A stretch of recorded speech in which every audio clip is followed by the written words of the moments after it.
Nonviolent communication is just a formula for expressing yourself that takes the heat out of conflict. The key aspect of it is that it removes blame, it makes everything less personal, whilst allowing you and other people to name their needs. And the formula is this: you explain the event, you explain the feeling, you explain your need, and you ask for change. So let's use an example. Let's say that your manager's tone is causing you stress because you think they're being curt or being a little bit rude. So the first bit is a really important bit and can help in lots of conversations. And it's when you say, when X happened, it made me feel Y. So it states the event and it states its impact. In our example, we might say, when I'm asked to do things in a really hurried way, it makes me feel anxious and a bit frustrated, like I'm doing something wrong. What's important about this is there's no assumptions about anyone's intention, right? You're not saying you made me feel this. You're saying a behavior makes me feel this. This is a really neutral way of describing how actions impact how you feel. And the really key thing here is to avoid assumptions and judgment, because it's assumptions and judgment that upsets people, triggers those defense responses. So this makes clear there's an issue, but without blame or judgment. The second bit is you taking responsibility for your needs. I need Y. So in our example, it might be, I need to be communicated with in a calmer way.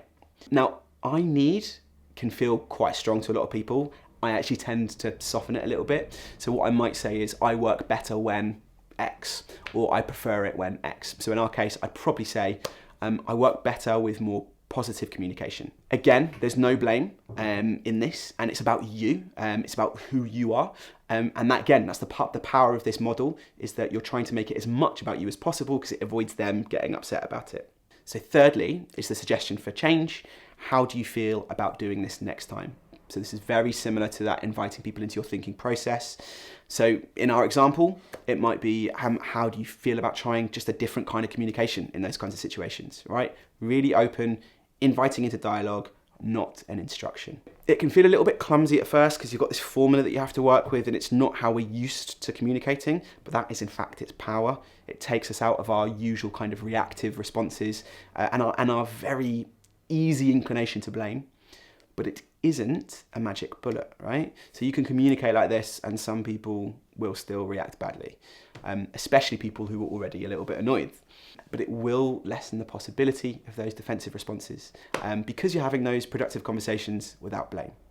It does need practice, so it's really helpful to maybe take some time out and think of the 3 most recent tense conversations that you've had. Try and reframe what you might say in that particular event using that non-violent framework.